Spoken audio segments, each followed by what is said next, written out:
할렐루야. 우리 오늘 함께 예배하기 위해서 오신 두 분, 백성훈 그리고 손정은 두 부부를 박수로 환영합니다. 감사합니다.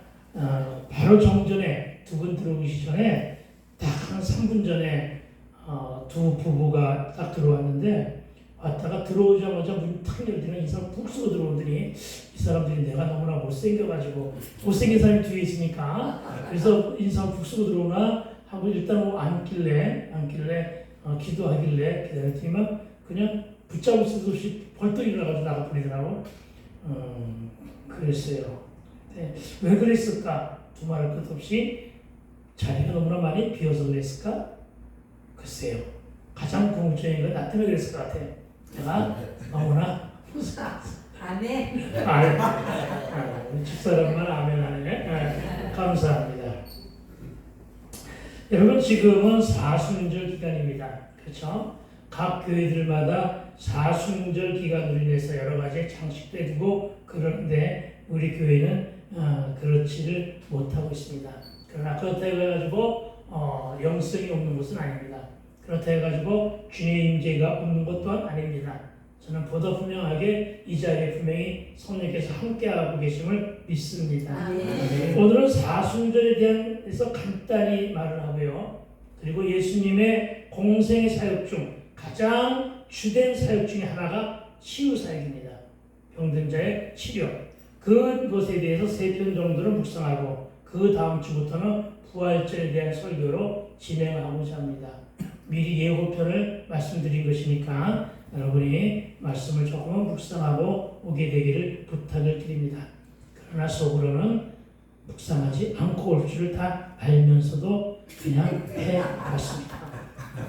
빈말이 안 되게 되기를 부탁을 드립니다. 먼저 이 사순절은 기독교 전통에서 매우 중요한 절기입니다. 부활절 전 주일을 뺀 며칠 40일 동안 예수 그리스도의 고난과 십자가의 희생을 묵상하는 그리고 금식과 절제와 기도와 회개의 시간을 가지는 그러한 시기입니다. 목사는 교회를 지켜라. 성도들도 가급적이면 골방을 지켜라 하는 것이 사순절 기간 동안 주님께서 우리에게 주시는 명령이 아닐까 하는 생각이 듭니다. 그래서 이 기간만큼은 술과 함께 유희를 즐기는 일이나 문화적인 행사의 출입은 자제하는 것이 좋습니다. 사순절 기간 동안은 하루 한 끼를 금식하며 그에 해당하는 밥값을 모아 구제 등을 했었던 것이 초대교회의 전통이었습니다. 그러나 지금은 많이 퇴색한 것을 보게 됩니다. 묵상과 기도에 게을러졌습니다. 신앙의 타성은 물론 십자가를 바라보는 마음들이 돌덩이처럼 굳어져 얼음장처럼 차갑고 냉정하게 식은 영성들과 이 땅의 영적 지상도가 땅에 떨어져 바닥을 치고 있는 상태임을 실감하게 합니다. 하지만 우리는 이 말을 흘려듣지 않게 되기를 부탁을 드립니다. 여러분, 사순절 기간만큼은 이제는 메마른 내 눈물이 회복되게 해달라고 기도하시게 되기를 부탁을 드립니다. 눈물이 회복되어야 됩니다. 기도의 자리를 찾아서 내 신원을 강건케 하는 것이 제일 중요합니다. 신원을 강건케 하는 물론이고 무릎의 영성들이 뜨거운 성령의 불로 회복되기를 축원합니다. 여러분은 많은 다오다오의 기도를 하지만은 특별하게 주님께서 허락하신 그 응답을 빠르게 그리고 그것이 빨리 견인되게 하는 방법 중에 가장 큰 것은 내 신원의 견인입니다. 무슨 말이냐? 하나님은 우리에게 분명히 약속하신 것이 있습니다. 그 약속 이루어 주실 것입니다. 믿으십니까? 그러나 우리도 하나님께 드려진 소원은 약속해야 된다는 것입니다. 이것이 하나님의 마음과 내 마음이 합해지는 것입니다. 하나님 마음과 내 마음이 합해지는 그 순간이 우리의 신원이 강건케 되는 것임을 믿게 되는 주의 이름으로 축원드립니다. 그랬을 때 내 필요를 채우시는 하나님을 만나게 됨을 믿으시기 바랍니다. 아멘. 그리고 사순절의 마지막 주일을 종료주일로 지켜지며 이날은 예수님이 예루살렘에 입성하실 때 사람들이 종려가지 나무를 흔들며 호산나 다윗의 자손이여 하며 열렬하게 주님을 환영했다고 해서 유래가 된 종려주일. 이 종려주일을 지난 다음 그 다음 주 한 주간을 고난주간으로 지켜집니다. 그리고 그 고난주간의 금요일, 그 금요일은 성금요일로 정하여 지내는데 우리의 전통으로는 금요일쯤에 꼭 금요일이라는 말은 아닙니다. 안식일 전이니까요. 그래서 금요일로, 예전에는 대체적으로 보면은 토요일날 안식들을 많이 시켰거든요. 구약의 시대에는. 그러니까 안식일 전인 금요일을 예수님이 돌아가셨다 이렇게 생각합니다. 그래서 그날을 성금요일로 지켜집니다. 그래서 우리도 이날만큼은 성금요일이라 해서 금요 예배를 드리고자 원하고 있습니다. 또 한편으로는 성금요일을 지난 안식일을 지난 날입니다. 안식일을 지난 그 주일을 주님이 오신 날, 주님이 부활한 날, 그 날을 부활절로 지키고 있음을 여러분 상기하게 되기를 부탁을 드립니다. 아멘. 그런데 이 부활절의 날짜 계산법에 따라 유동성이 있습니다. 오늘날의 부활절은 서기 325년 하니까 좀 귀가 좀 새롭죠? 그렇죠? 2025년을 살고 있는 저와 여러분이니까. 서기 325년에 제1차 니케 공회의에서 결정된 것입니다. 이때는 카톨릭이 중심이었습니다. 그래서 카톨릭 공회의에서 결정된 것입니다. 뭘 결정했느냐? 춘분, 24절기 중에 하나인 춘분의 절기를 따옵니다. 전 세계적으로 대체적으로 태양력과 태음력을 함께 혼합해서 만들고 있는데 3월 20일부터 시작해서 3월 26일의 경이 대부분이 다 춘분의 그 절기가 된다고 합니다. 그리고 그 사이에 첫 보름달이 뜨는 달에 가까운 날, 첫 보름달이 뜬 그 주간에 가까운 날, 가까운 주일로 지켜주고 있습니다. 뭐가? 부활절이. 그래서 대체로 3월 하순에서부터 4월 초에 부활절 절기가 지켜지고 있는 것입니다. 억지로 전 세계 사람들, 전 세계 교회들이 거의 부활절을 비슷한 날짜로 맞춰주기 위해서 머리들을 짜낸 것이 바로 이 날입니다. 그러니까 여러분, 부활절이 왔다 갔다 해서 헷갈릴 것은 하나도 없다는 사실을 믿으시기 바랍니다. 중요한 것이 있습니다.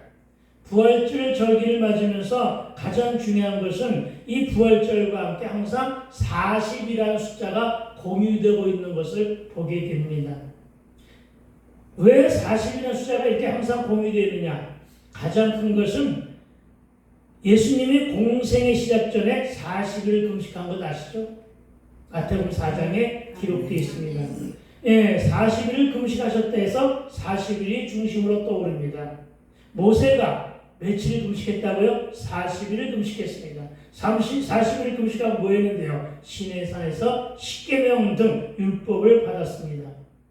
이스라엘 족속이 출애굽 광야에서 40년간을 방황하게 되는 사건이 있었습니다. 그래서 40년입니다. 40이라는 숫자적 의미가 여기에 있습니다. 특히 예수님이 부활하셔서 며칠간? 40일간. 부활하셔서 40일간 세상에 머물다가 승천하셨습니다. 그래서 여기에 더 특히나 40이라는 숫자의 의미가 담겨 있습니다. 여러분, 부활과 승천하신 이후에 10일 후에 마가의 다락방에서 성령이 강림하십니다. 그래서 이날을 우리는 개신교에서는 일반적으로 성령 강림절이라고 지켜지는데 이 날이 바로 40일에서 10일을 더 합치니까 며칠에 50일이죠. 그래서 이때 생겨난 교단이 오순절 교단입니다. 오순절. 그래서 그렇게 공유되고 있음을 믿으시기 바랍니다. 그러나 중요한 것이 있습니다. 40일과 함께 이 기간을 어찌 지낼 것이냐. 제가 말씀을 드렸습니다만 이미 세월은 빠르고 시대는 악한데 눈물은 메말라 보는 시대. 이 시대에서 우리가 묵상할 것이 있다는 것입니다. 우리도 이제 40일 동안, 우리 이미 지나갔습니다만 40일 동안 우리에게도 말씀의 묵상과 기도를 통한 우리의 골방이 지켜져야 되는데, 이때 기도와 회개로 말씀의 능력을 덧입혀야 됩니다. 저와 여러분에게 보다 분명하게 말씀과 기도가 덧입혀질 수 있는 기회는 바로 이 40일 동안에 저와 여러분이 어떠한 영적인 생활을 하느냐에 달려있음을 믿으시기 바랍니다. 이날 이 말씀의 능력이 기이한 일들로 기적으로 역사하게 되는데, 이제는 십자가 찬송이나 보혈 찬송을 아무리 많이 불러도 우리 마음이 전혀 뜨거워지지 않을 정도로 신앙의 열기도 우리의 정도 다 식었다는 것을 보게 됩니다. 안타깝죠. 그래서 기적이 약화된 것은 아닌가. 그래서 기적 같은 사건들이 거의다가 소멸된 것은 아닌가 하는 그러한 내 나름대로의 생각도 한번 해봅니다. 분명한 것은 이러한 열정이 식은 바람에 세상은 더 악화된 것은 분명합니다. 악한 세상에 누가 득세했느냐? 주술적인 것들이 득세합니다. 점쟁이와 무당들이 득세하기 시작합니다. 그리고 토속적인 종교와 함께 이단들이 득세하게 되어 있습니다. 이게 바로 우리가 잘못된 영적인 어떤 삶의 모습을 살아가고 있기 때문에 생겨난 일임을 기억하게 되기를 부탁을 드립니다. 이 땅에 영적인 상태가 무너지기 시작한 때가 언제냐? 90년도부터입니다. 90년도부터. 우리나라가 언제부터 잘 살게 되느냐? 90년대부터 잘 살게 되었습니다. 그러니까 너무나 잘 살다 보니까 점점 더 기독교의 세력은 약화되고, 덕분에 주술적인 것들과 무당과 이단과 이런 것들은 득세합니다. 누가 그러더라고요. 이상하게도 개척교회는 하기 힘든데 불교에서 암자를 개척하거나 아니면은 주술적인 것으로 무슨 점집을 만다든가 아니면 이단들은 다 순간적으로 부자가 되더라고요. 이게 바로 무엇을 뜻하느냐? 예전에는 90년도 이전에는요, 기독교도 그랬어요. 지하가 됐던, 그냥 광야가 됐던, 들판이었던, 천막을 치건 십자가만 뻗으면 부흥됐어요. 그런데 이제는 아까 본 것처럼 이렇게 왔다가 사람 없으면 그냥 가버리는 시대가 된 거예요. 아니, 오지도 않아요. 그런 시대가 되었다는 것입니다. 너무나 안타깝습니다. 여러분, 우리 정말 이제 이 40일 동안 우리가 해야 될 일은 우리의 마음을 덮이는 일입니다. 데핀다고 하되 이쪽 사투리로 우리의 마음을 덮게 해야 됩니다. 우리 마음들이 더워져야 합니다. 이 기간 동안 제발 좀 말씀을 보라고 해도 지독하게들 안 보지만 여러분들은 좀 봐주셨으면 좋겠습니다. 이 기간 동안만이라도 기도하자고 해도 지독하게 기도하지 않습니다만은 기도하게 되기를 부탁을 드립니다. 기도 안 하면 뭐가 오는 줄 아세요? 기도 안 하면 회개가 없어요. 회개가 없으니까 마음이 굳어지는 거예요. 회개가 없으니까 삶의 변화도 없는 것임을 믿으시기 바랍니다. 우리는 너무나도 미지근하게 살고 있다는 것입니다. 차갑게 식었고 마음들이 돌덩어리가 되어버린 바람에 사랑도 식었습니다. 사랑도 식었어요. 그러나 다시 덮여지게 되기를 부탁을 드립니다. 숙고하시기 바랍니다. 여러분, 하나님의 선택은 누구였어요? 여러분, 하나님의 선택은요, 나는 이 말씀 묵상할 때마다 항상 은혜가 됩니다. 여러분, 하나님의 선택은요, 잘 나가는 사람들이 아니에요. 알겠어요? 여러분, 하나님의 선택은요, 고관대작이 아니에요. 여러분, 하나님의 선택은요, 세상의 왕들과 권력자나 가진 자의 성공한 계층이 아니에요. 물론 이들은 무조건 무시한다는 얘기는 아닙니다. 이들에게 무관심하다는 얘기는 아닙니다. 그러나 하나님이 하신 선택은요, 하나님이 행하신 선택은 고아와 과부와 나그네여 소외된 자들이었음을 믿게 될 죄로 축원드립니다. 하나님이신 성자이신 님도요 세상에 오실 때 구중궁궐이 아닌 말 밥통인 구유에서 태어나셨다는 점에서 저는 늘 은혜를 받고 있습니다. 그렇습니다. 그분이 구중궁궐에 태어나셨다면, 그것이 헤롯 궁전에 태어나셨다면 우리가 지금처럼 그렇게 친근하게 예수님께 다가갈 수가 있을까요? 글쎄요시다. 여러분, 정말 이런 점에서 하나님이 우리 인류를 향한 궁휼하심이 드러나 있음을 믿게 되길 주 이름으로 축원을 드립니다. 궁휼의 뜻은 불쌍히 여겨주신 것입니다. 하나님이 이 땅을 궁휼히 여겨주셨습니다. 하나님이 이 모든 인류를 궁휼히 여겨주셨습니다.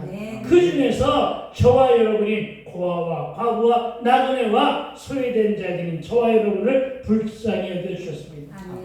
궁휼의 뜻이 뭡니까? 불쌍히 여겨주시는 것이에요. 불쌍히 여겨주시는 말에 확장시키면 거기에는 은총이라는 말이 들어가고 자비라고 하는 말이 들어갑니다.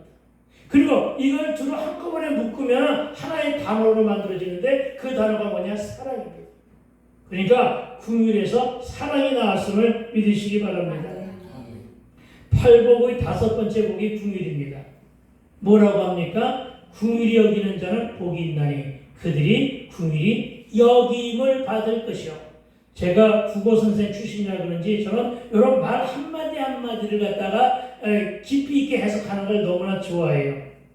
여러분, 궁휼히 여기는 자는 복이 있나니 이건 다 똑같은 얘기죠. 그런데 그들이 궁휼히 여김을 받을 것이며, 여러분 이 말씀을 잘 들여다보세요.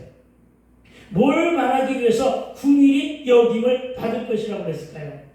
이 말씀을 잘 들여다보면 내가 누군가를 궁휼히 여겨줘야 나도 예수님께서 나를 궁휼히 여겨준다는 의미로도 해석이 된다는 것입니다. 또는 복을 받고 싶으면 어떻게 됩니까? 궁휼함을 얻으라는 뜻도 포함된다고 볼 수가 있는 것입니다. 그러니까 궁이라고 하는 말은 내 스스로가 만들어지는 것이 아니라 누군가가 나를 궁일이 여겨줘야만 내가 남을 궁일이 여길 수 있는 것임을 믿으시기 바랍니다. 이렇게 해석이 된다는 거예요. 본문이 그랬으니까요.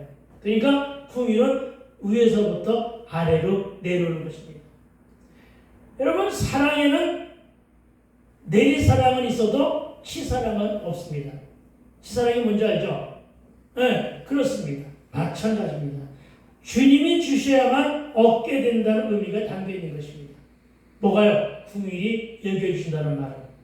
그러니까 여러분 궁일이 여기게 되기를 부탁을 드립니다. 누구를? 자녀들을.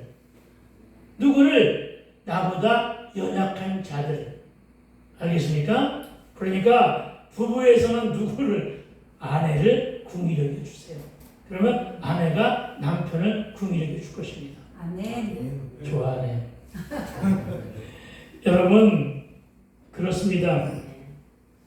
하나님의 선택이 가진 것이 없는 고아와 가부여 나그네로 이들을 향하신 하나님의 마음이 궁일이니 예수 믿는 우리도 궁일을 베풀 대상을 찾아 나서는 것이 바로 우리의 소명 의식임을 믿으시기 바랍니다. 왜냐하면 예수님의 발걸음이 늘 그렇게 하셨기 때문입니다. 예수 닮기를 원한다며요. 이름조차도 예담으로 지는 사람들이 상당히 많더라고요. 네. 그런데 과연 예수님의 발걸음처럼 그렇게 닮아가고 있는가? 여러분 스스로를 들여다보게 되기를 부탁을 드립니다. 예수님의 시선은 늘 어렵고 힘들고 고난받은 자들 곁에 머무셨습니다. 단적인 예로 38년 된 환자에게 주님이 직접 찾아오셔서 침상에 누운 중풍병자도 고치시고 귀신 들린 자에게 나병과 여러 가지 질병과 고난 가운데 처한 자를 찾으시고는 이렇게 물으십니다. 네가 낫기를 원하느냐? 네가 살기를 원하느냐? 내 귀가 열리고 내 입이 열리고 내 눈이 떠지기를 원하느냐? 이 질문은 네 병이 낫기를 원하느냐와 같은 의미로 하나의 환자에게 복음에 해당되는 것임을 믿게 되길 주의 이름으로 축원을 드립니다. 아멘. 왜 부르셨을까요?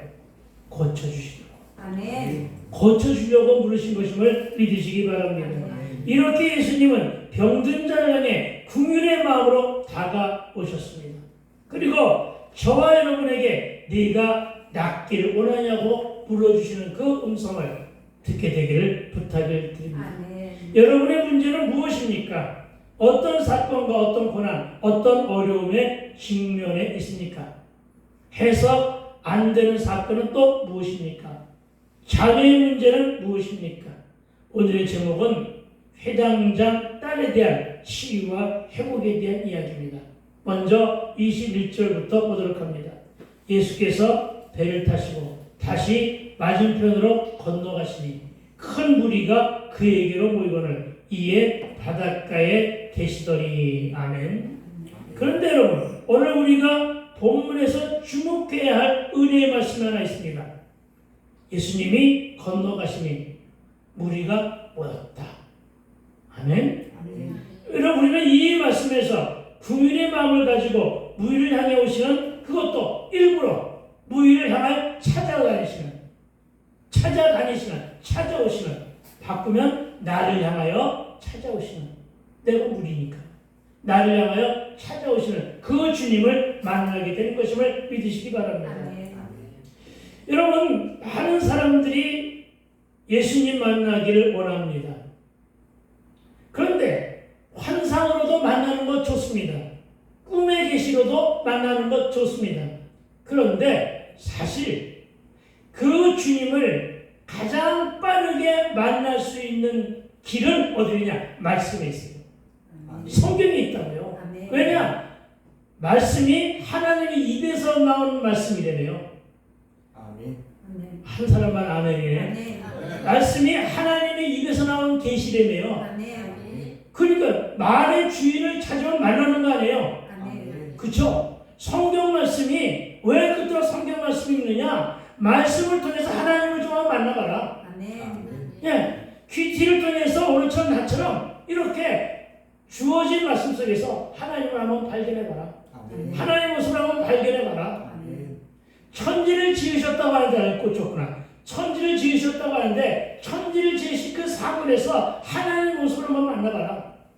만나보려면 어떻게 만나야 돼요? 믿어야 만날 거 아니에요. 아멘. 아멘. 말씀을 믿음으로 바라보면 하나님을 발견하게 된다는 사실을 믿게 되길 주의 이름으로 축원을 드립니다. 아멘.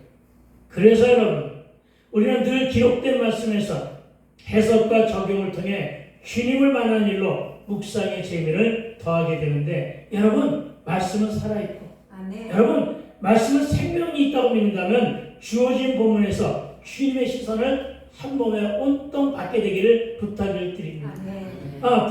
부탁드리는 건 안 되잖아. 그렇죠? 시선을 받게 되길 주의 이름으로 축원합니다. 아멘. 주님과 동행하며 주님과 함께 호흡하며 묵상하게 되기를 축원합니다. 아멘. 그래야 생명 있는 말씀이 맞는 거잖아요. 아멘. 그렇죠? 하나님은 말씀하시고 나는 그냥 컨석으로 읽고, 그렇죠? 하나님 말씀하시고 나는 귀담아 듣지 않고, 하나님 말씀하시고 나는 한쪽 귀에서 한쪽에 끌려버리면 이건 만남의 성사가 안 되잖아요. 그렇죠? 만남의 성사가 되려면 어떻게 돼요? 눈높이가 내 눈과 하나님 눈과 맞아야 될 거 아니에요. 그렇죠? 응. 말씀이 내 마음의 감동으로 다가와서 하나님의 마음과 내 마음이 합해져야 될 거 아니에요. 뭘 통해서? 말씀이 통해서. 그래서 성경을 끝으로 읽으라고 강조하는 거예요. 이렇게 말해도 성경을 안 읽었지만 여러분, 무의미하게 읽지 말고 무의미하게 묵상하지 않게 되기를 부탁을 드립니다. 아멘. 늘 하는 말이지만 성경은 다 팩트입니다. 성경은 서사적입니다. 스토리가 있습니다. 퀴티식 설교가 뭐가 재미있냐면 서사이고 스토리 때문에 그렇습니다. 모두가 다 민낯입니다. 그렇죠? 그리고 그 인물이 화장한 나를 비춰주고 있잖아요.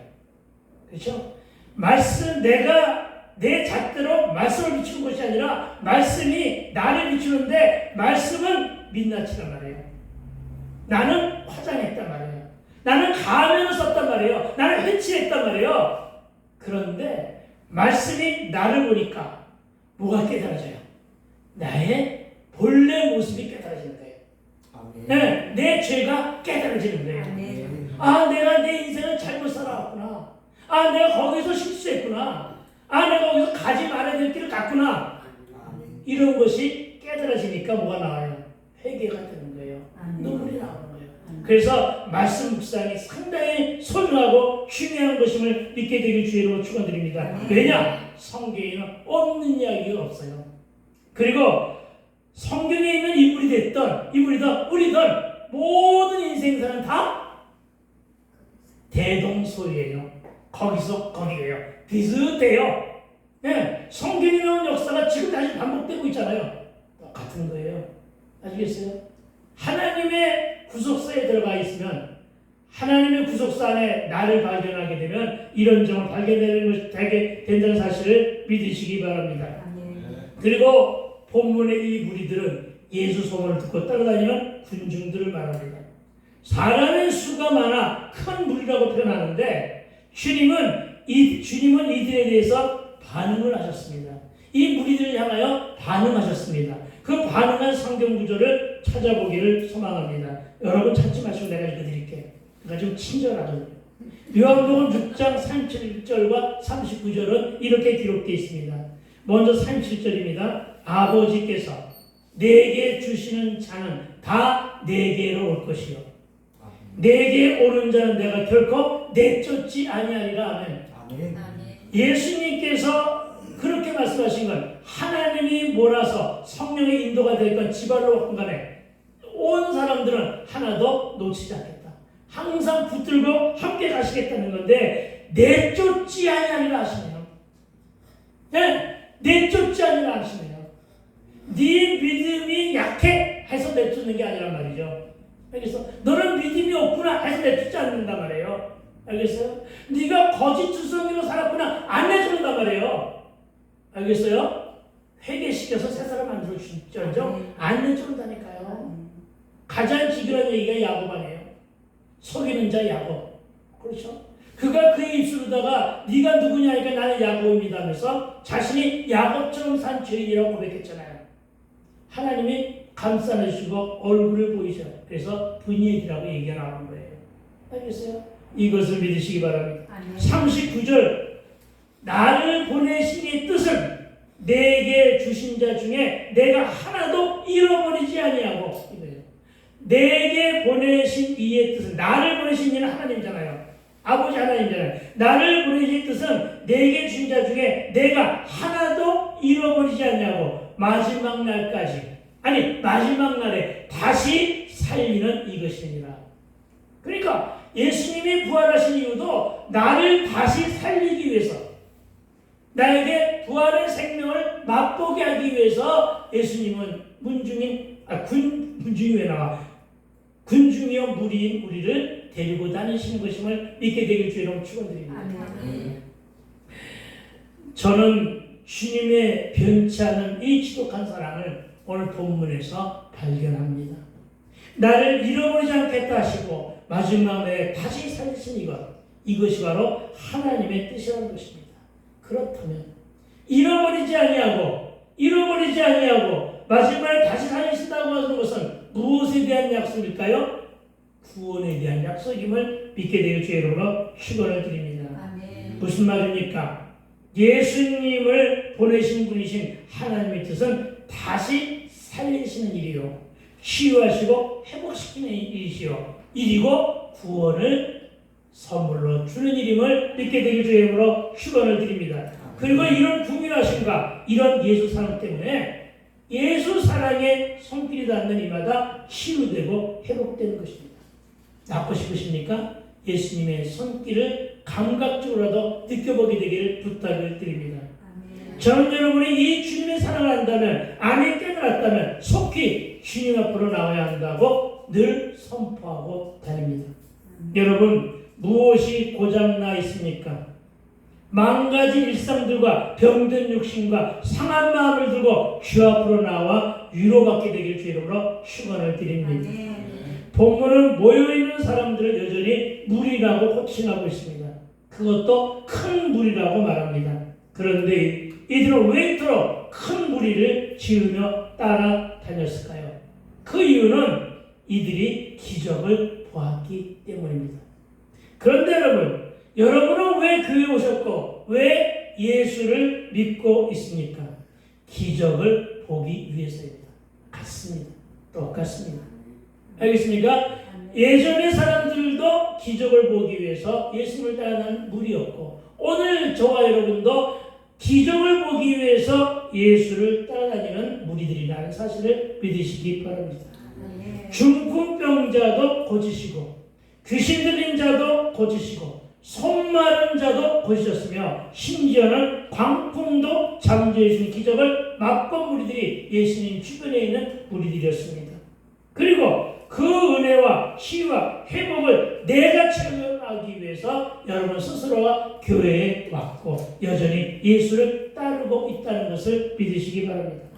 그러나 이들은 여전히 예수님에게로 나오지는 못하고 있다는 것이 무리냐 제자내의 갈림길에 있음을 또한 기억하시기 바랍니다. 이들 무리는 여전히 따라만 다닌다는 것입니다. 그래서 이들은 여전히 무리로 남아 있다는 것입니다. 무슨 말입니까? 사복음서에는 무리에 대한 말이 많이 나오고 특히 이 무리들은 예수님 주변에 늘 있었는데 무리는 많은데 제자는 적다 했죠. 여러분 예수께 나온 자들만이 치유와 회복과 구원을 체험하며 제자로 살았지만 자기 문제를 예수께 들고 나오지 못하는 자는 여전히 무리라는 것입니다. 여러분은 어떤 부류에 속해 있습니까? 신앙의 연식이 오래되어도 예수님 앞으로 나오지 못하는 그런 무리가 있다면 이제라도 주님 앞으로 나와 나를 만나달라고 나를 만나달라고 나를 고쳐달라고 나를 치유하시고 나를 회복시켜달라고 밤에 꿈속에서도 주여 저에게 와 주시옵소서. 이렇게 갈급해하는 저와 되시기를 주의 이름으로 축원드립니다. 잠을 자면서 사랑하는 남편 꿈을 꾸기보다는 예수님 꿈꾸게 되기를 부탁을 드립니다. 밤에 자면서 사랑하는 아내 만나는 꿈을 꾸기보다는 누구 꿈? 예수님 꿈을 꾸게 되기를 부탁을 드립니다. 그래도 우리 집사람은 내 꿈 꿔 이러지 예수님 꿔 그러지 않대. 내 꿈 꿔 그랬다가 터지거든요. 무슨 얘기입니까? 무리로 살지 말라는 뜻입니다. 여러분 구경꾼으로 살지 말고 믿는 자로 주인공으로 살아가게 되기를 부탁을 드립니다. 그리고 지금은 교회가 크면 클수록 사람이 많이 모이는 곳일수록 무리가 많아지는 것이 안타깝다는 것입니다. 무리가 많아져요. 여러분 세상뿐만 아니라 교회 주변과 믿는 자들의 주변에 이런 무리들이 많이 늘어나고 있습니다. 교회 안에 무리들은 수없이 많이 존재합니다. 그러나 이들이 여전히 자기 일과 세상의 일이 걸려있어 자기 문제를 들고 예수님께 나오지를 못하기 때문에 그냥 예수님이 베푸시는 기적의 구경꾼에 머물러 무리로 있게 된다는 사실을 기억하시기 바랍니다. 내가 내 문제를 기도하며 해결받는 체험을 하게 되기를 부탁을 드립니다. 간단하게 얘기하면 내 안에 예수가 없으면 무리입니다. 내 안에 예수가 간직되고 예수를 소유해야만 보이는 자가 됨을 믿으시기 바랍니다. 이제 오늘 한 사람을 소개하니 언제 끝나냐? 그 회당장 야이로를 소개합니다. 22절입니다. 회당장 중에 하나인 야이로라고 하는 이가 와서 예수를 보고 발 아래 엎드려 이렇게 말합니다. 오늘 본문이 회당장이 등장합니다. 어떤 사람들 요즘에 108배 한다고 하는데 맞아요. 3보1보 그런 거 많이 하고 관절만 고장납니다. 그런 거 하지 말고 여러분 예수님 앞에 무릎 꿇는 것이 훨씬 좋습니다. 아멘. 오늘 본문에 회당장이 등장하는데 이때 회당장은 기득권 계층입니다. 권력이 있는 자입니다. 금수저입니다.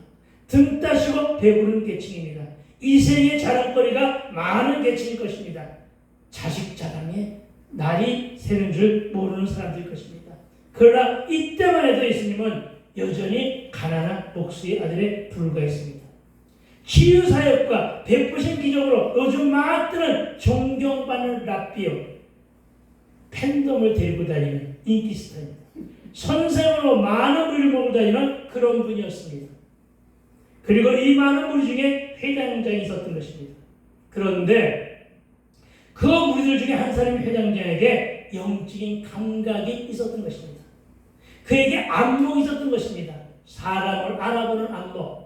이 안목이 있어가지고 예수님을 메시아로 알아보았던 것입니다. 안타깝죠. 그러나 아무도 회당장 포함한 많은 우리들도 저마다 고민하며 가지고 있는 문제가 있었을 텐데 아무도 예수 앞에 나오지 않았는데 그 큰 무리 중에서 그가 나와서 무릎을 꿇었다는 것입니다. 그가 와서 그 큰 무리 중에 딱 한 사람, 그 한 사람이 나온 거예요. 그 수많은 이방인들 중에서 백부장 한 사람이 예수 앞에 나왔기 때문에 백부장의 믿음을 높이 쉽게 세우실 것처럼 예수님이, 여러분 오늘 회당장 야이로가 그 큰 무리 앞에서 나왔습니다. 여러분도 그 안에 한 사람이 되기를 주의 이름으로 축원을 드립니다. 아멘. 그리고 주님은 죽기로 나온 이 한 사람을 주목하십니다. 여러분, 체면을 중시하는 사회였습니다. 우리나라가 지금도 그렇지만 이때는 더했습니다. 유대지역은요. 남 앞에, 그것도 외모상 초라해 보였던 예수님 앞에 무릎을 꿇었다는 것은 그야말로 기이한 일이었습니다. 그런데 게다가 그는 엎드리기까지 했습니다. 예나 지금이나 다른 사람 앞에 엎드리는 것은 쉬운 일이 아닙니다. 권세계 앞에서는 엎드릴 수 있었습니다. 그러나 앞에 서 있는 분은 권세가 아니었습니다. 그런데 엎드렸습니다. 그것도 목수의 아들로 소문난 예수 앞에 엎드린다는 것은 상상치도 못할 큰 사건 중에 대사건이었습니다. 왜냐하면 이 당시의 목수는 천한 직업이었고 서기관, 바리새인, 공회당들한테 요주의 인물로 뜨기 시작한 때였기 때문입니다. 잘못 엎드렸다가는 엎드린 사람이 해를 당하는 그런 시대이기도 했습니다. 여기다가 이 당시 유대인에게는 직업 청식의식이 매우 강했기 때문입니다. 그것도 가난한 자들이 모여 산다는 달동네 나사렛 목수 출신 예수님, 그것도 다른 사람의 이목도 있는데 얼마나 처절했으면, 얼마나 간절했으면, 얼마나 칼급함이 있었으면 앞뒤가 되지 않고 체면불구하고 무릎을 꿇었게 되냐는 것입니다. 여러분, 우리 심령이 이래야 된다는 사실을 믿으시기 바랍니다. 여러분, 이런 태도는 궁일함을 얻기 위한 겸손의 자세임을 믿으시기 바랍니다. 무릎 꿇는 행위는 항복의 의사표시여 나를 당신께 맡기오니 당신이 나를 책임져 주소서 라고 하는 순종의 자세임을 믿으시기 바랍니다. 그런데 그가 왜 어떤 사연이 있길래 이렇게까지 행동했을까요? 좀 더 성경을 읽어보면 그의 딸에게 문제가 있었던 것을 곧 알게 됩니다. 딸에게 문제가 있었대요. 여러분의 딸에게, 저는 딸이 없습니다만 여러분의 딸에게, 여러분의 아들에게 어떤 문제가 있을 때 저와 여러분은 어떤 자입니까? 먼저 병원부터 찾으시겠습니까? 내 딸이 들어있는 보험부터 확인하시겠습니까? 부탁하는데 먼저 주 앞에 무릎 꿇게 되기를 부탁을 드립니다. 아멘. 어떤 갈급한 문제가 있다고 해도 무릎 꿇는 사람이 있고 그렇게 하지 못하는 사람도 있다는 것입니다. 하지만 무리는 꿇지 못했고 회당장은 무릎을 꿇었습니다. 여러분은 누구입니까? 여러분은 자신의 갈급한 문제 앞에서 여전히 구경꾼이요 무리입니까? 아니면 회당장처럼 적용하여 결단하여 예수 앞으로 나온 사람입니까? 그렇습니다. 성도 여러분, 문제를 가지고 나와 엎드릴 수 있어야 됩니다. 여러분, 발 앞에 엎드렸다는 것은 최고의 겸손을 뜻한다고 말씀을 드렸습니다. 그런데 겸손을 넘어서 뭐라고 했습니까? 베드로가 예수 앞에 무릎 꿇고 있어. 주여, 나는 죄인이오니 나를 떠나소서. 이 말은 무슨 얘기예요? 나는 내 죄가 너무나 커서 나 스스로가 나를 감당할 수가 없사오니 당신이 나를 책임주소서. 우리가 얘기하는 주여 라고 하는 말 속에는 그와 같은 의미가 담겨 있음을 믿으시기 바랍니다. 아멘. 주여 하고 부르짖게 되기를 부탁드립니다. 주여, 나를 책임져 주소서. 아멘. 나를 어떻게든 좀 해봐 주세요. 그렇게 엎드리게 되기를 부탁을 드립니다. 아멘. 누가 나와서 엎드리는 사람일까요? 자신의 문제를 오픈하는 사람입니다. 오픈은 능력입니다. 왜 능력이냐? 믿음이 있어서 오픈하기 때문입니다. 아멘. 문제를 숨기면 문제 해결이 쉽지가 않습니다. 그러나 오픈하면 해결이 가능합니다. 아멘. 물론 누구에게 오픈하고 어떤 것에 오픈하는 것도 중요합니다. 예수 앞에 오픈하면 십자가에서 오픈하는 것입니다. 보혈로 씻어 주실 줄로 믿습니다. 아멘. 그리고 언의 이치가 되고 약속을 지키는 자가 되어야 될 줄로 믿습니다. 말과 행동이 같고 약속을 지키면 열매는 분명 보장됨을 믿으시기 바랍니다. 아멘. 23절 우리 함께 읽어보자. 시작. 간곡히 구하여 이르되 내 어린 딸이 죽게 되었사오니 오셔서 그 위에 손을 얹으사 그로 구원을 받아 살게 하소서 하거늘. 아멘. 여러분, 이 회당장 야이로가 왜 구원의 문제를 들고 나왔을까요? 왜 들고 나왔을까요? 그 앞에 뭐라고 있는데 내 어린 딸이 아직 다 성장하지 않은 내 어린 딸이, 아직 시집도 안 간 내 어린 딸이, 아직 사회생활도 하지 못하고 있는 내 어린 딸이 어떻게 했다고요? 죽게 되었사오니. 여러분, 인생에서의 가장 처절한 순간이 뭐예요? 죽음 앞에 놓인 거 아니에요? 그렇죠? 그러니까 죽게 되었사오니 오셔서 그 위에 손을 얹으사 그로 구원을 받아 살게 하소서. 아멘. 죽게 되었기 때문에 구원시켜달라는 거예요. 아멘. 여러분, 이만큼 구원의 문제는 우리 영혼의 문제 가장 핵심 중에 핵심을 믿게 되길 주의 이름으로 축원드립니다. 아멘. 어린 딸이 죽게 되었으니 고쳐주시고 구원받아 살게 해달라고 하는 의미도 담겨 있습니다. 자신이 처한 상황에 대한 간절하면서 진솔한 오픈입니다. 이런 오픈 한번 하게 되길 부탁을 드립니다. 아멘. 우리도 이렇게 문제를 다 드러내고 기도하시기 바랍니다. 시부를 다 드러내놓고 낱낱이 그리고 구체적으로 기도해야 됩니다. 그래서 여러분이 하지 못하는 기도를 내가라도 할 테니까 기도 제목 좀 올려달라고 해도 죽어라고 안 올려주는 사람들이 또한 여러분이기도 합니다. 요즘에 무릎의 영성, 기도 영성이 사라진 이유는 살만하기 때문입니다. 나를 위해서 기도해 준 사람이 너무나 많기 때문이기도 합니다. 그러나 정말 그가 나를 위해서 기도해 주는가? 글쎄요. 개척교회 목사만, 작은 교회 목사만이 자기 자신을 위해서 기도하는데도 이롭다는 걸 좀 아세요. 아멘. 한 30년만 넘어가도 한 사람 한 사람 나처럼 기도하면은 엄청나게 시간이 많이 걸리잖아요. 그렇죠? 1분씩만 기도하면 30분 아니에요. 200명? 100명? 그거 기도 못해요. 아니, 이름도 잘 기억 못할걸? 그러니까 작은 교회에 오는 것이 복이에요. 그럼 작은 교회에 오는 것이 복인 줄 알면 기도 제목 좀 공유하죠. 아멘.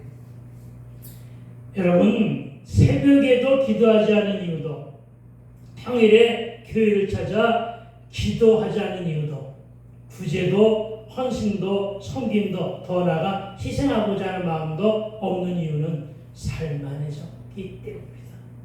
도대체 갈급한 것이 사라졌습니다. 살만하니까. 시간은 갔어도 내가 무슨 얘기 하나 할까요? 우리 손주 할머니가 누군지 모르죠. 우리 손주 할머니가 우리 사모예요. 우리 손주들이 할머니의 무리성씨 때문에 사실 먹는 거 없이 잘 먹어요. 사실 어떠한 그 재벌집의 손주보다도 더 잘 먹을 거예요, 걔네들은. 맛있는 것만. 그러니까 얘네들이 뭐라고 하냐면 어저께도 고기 주고 오늘 또 고기 주니까 뭐라고 하냐면 또 고기 줘요 그래. 자, 그 정도로 살만해서 그렇죠? 여러분 뭐 무슨 얘기입니까? 보암직하고 먹음직하며 지혜롭게 하는 것이 지천이기 때문에 천국도 좀 늦게 가고 싶은 소망들이 너무나 많다는 것입니다. 마음들이 식었기 때문에 그래요. 뜨거움도 옛일이 되었다는 말씀입니다. 그러나 여러분 다시 회복되게 될 줄로 믿습니다. 아멘. 궁유를 소망해야 되고 민망히 여겨달라고 기도하게 되길 부탁을 드립니다. 아멘. 그리고 그는 구원을 달라고 기도합니다. 그러나 그가 구원을 위해 간구했다는 것은 뭘 뜻하느냐? 당신이 바로 메시아입니다 라는 고백입니다. 왜? 여러분 과거에도 오늘날에도 사람은 구원시킬 수가 없습니다. 메시아만이 하나님만이 구원하실 수 있기 때문임을 믿으시기 바랍니다. 아멘. 여러분 다른 종교 다른 신에게는 구원이 없습니다.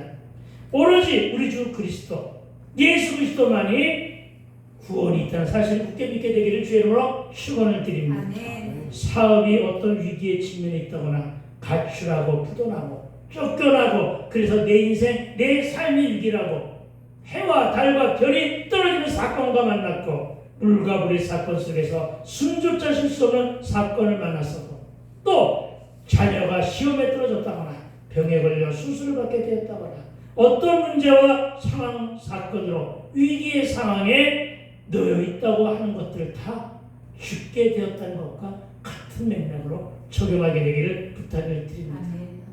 그리하면 풀리고 뚫리며 열리게 되는 형통이 저와 여러분 모두에게 다가오는 것을 믿으시기 바랍니다. 아멘. 이제 24절입니다. 우리 함께 큰 소리를 읽어봅시다. 시작. 이에 그와 함께 가실새 큰 무리가 따라가며 에워싸 밀더라. 아멘. 성경은 말합니다. 그와 함께 가실새라는 말과 함께 주님의 동행을 동시에 접목하게 되는 부분이 24절 본문입니다. 임마누엘로 동행해 주시는 예수님이시고 응답해 주시는 예수님이심을 믿으시기 부탁드립니다. 그러나 오늘은 여기까지입니다. 왜냐? 24절 중하반절에 큰 무리가 따라가며 에워싸 밀더라 하면서 말을 끊었기 때문입니다. 무슨 얘기입니까? 세치기 당한 것입니다. 예수님의 행로에 방해꾼이 생긴 사건입니다. 예수님은 어떻게 반응했고 회당장 야이로 어떻게 반응했을까요? 이 바쁜 시기에 왜 세치기야? 불같이 화를 냈을까요? 그러나 그 얘기는 설명 안 하려 합니다. 왜? 25절부터는 다음 주에 기대하시나 개봉 아멘. 이 시간에 우리의 입을 열어서 기도하시게 되길 부탁을 드립니다. 저와 여러분이 야이로가 되어 우리의 자녀들 위해서 기도하시게 되길 부탁을 드립니다. 사순절 기간 동안 내 눈물이 회복되고 내 영성이 회복되며 다시금 기도할 때 내 신을 감게 해달라고 이 시간 통성으로 그것도 성령의 의지 큰 소리로 부르짖어 탄원하시기 바랍니다. 아멘.